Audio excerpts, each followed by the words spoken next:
நாட்டிலே கடந்த சில தினங்களாக தொடர்ச்சியாக பெய்து வந்த மழை காரணமாக அர்நாயக்க பகுதியிலே மண் சரிவு ஒன்று ஏற்பட்டு அதிலே 150க்கும் மேற்பட்டவர்கள் சிக்கியிருக்கலாம் என அஞ்சப்படுகின்ற நிலையிலே அங்கே மீட்புப் பணிகள் தொடர்ந்து கொண்டிருக்கின்றன.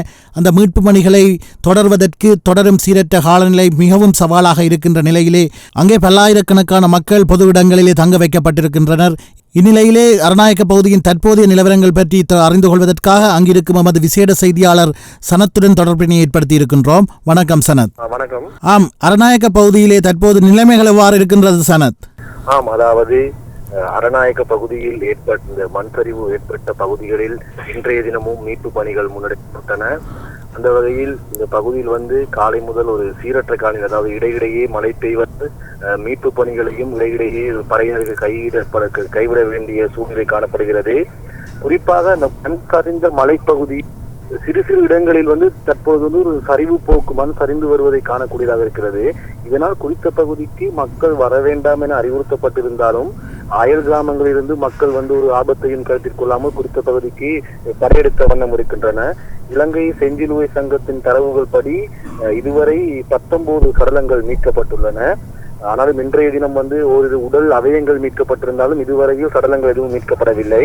அதேவேளை இந்த அர்நாயக்க பகுதியில் 9 முகாம்களில் 1700 பேர் தங்க வைக்கப்பட்டிருக்கிறார்கள். தற்பொழுது மழை பெய்யக்கூடிய சூழ்நிலை இருக்கின்றது. நான் மீட்பு பணித்துறை இடைநிறுத்தப்பட்டிருக்கிறது. அதேவேளை அந்த பகுதியில் வாழும் உறவினர்கள் காலை முதல் அப்பகுதிக்கு விரைந்து தங்களுடைய உறவுகளை தேடி கண்ணீர் மல்க அழுது கொள்ளும் அந்த காட்சியையும் அப்பகுதியில் காணக்கூடியதாக இருக்கிறது. ஆம் சனத், இந்த மண் சரிவிலே எத்தனை பேர் சிக்கியிருக்கக்கூடும் என சொல்லப்படுகின்றது? அது ஒரு முக்கிய விடயம். என்னென்று கேட்டால், அதாவது ஆரம்பத்தில் ஒரு 200 குடும்பங்கள் மாயமாகியுள்ளன என கூறப்பட்டிருந்தாலும் இன்றைய தினத்தில் இந்த காணாமல் போனது மாயமான குடும்பங்களின் எண்ணிக்கையை வெளியிடுவதற்கு செஞ்சிலுவை சங்கமோ அல்லது அனர்த்த முகாமைத்துவ நிலையமோ உரிய தரவுகளை உத்தியோகபூர்வமாக வெளியிட மறுத்து வருகின்றன. இது சம்பந்தமாக உரிய வகையில் கணக்கெடுப்பை வெளியிட்ட பின்னரே கூற முடியும் என கூறப்படுகின்றன. ஆனால் சம்பவ இடத்துக்கு புதையும் இதை பார்க்கும்போது இந்த மீட்பு பணி எப்படியும் முடிவடைவதற்கு இன்னும் இந்த ஒரு மாதத்துக்கு மேற்பட்ட காலம் தேவைப்படும் என்றுதான் நாங்கள் பார்க்கக்கூடியதாக இருக்கிறது. அதாவது இந்த மலைப்பாங்கான பகுதிகள் மென்மேலும் எதிர்காலத்தில் சரிந்து வரக்கூடிய ஒரு அபாய நிலைமையே அங்கு காணப்படுகிறது.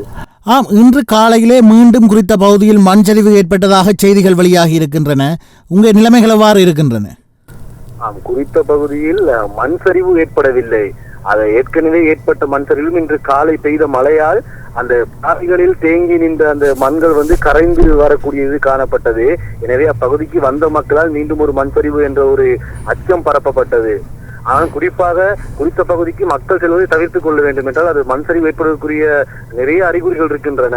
அதிலும் குறிப்பாக இந்த பகுதியில் இதற்கு முன்னாடி இப்படி ஒரு மண் சரிவு ஏற்படும் அபாயம் இருக்கிறது என கட்டிட ஆராய்ச்சி நிறுவனத்தாலேயோ அல்லது அனர்த்த முகாமைத்துவ நிலையத்தாலேயோ தங்களுக்கு எவ்வித அறிவுறுத்தலும் முன்னெச்சரிக்கை எடுக்கப்படவில்லை என மக்கள் ஒரு பெரும் குற்றச்சாட்டை முன்வைக்கின்றார்கள்.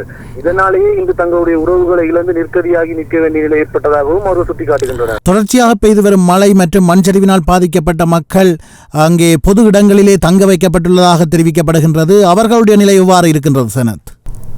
தற்போது ஒரு முகாமுக்கு சென்று பார்வையிட்டிருந்த அந்த ராஜகிரிய வித்தியாலயத்தில் தங்க வைக்கப்பட்டுள்ளார்கள். மொத்தமாக இப்பகுதியில் 9 இடைத்தங்கள் முகாம்களில் 1700 பேர் தங்க வைக்கப்பட்டிருக்காங்க.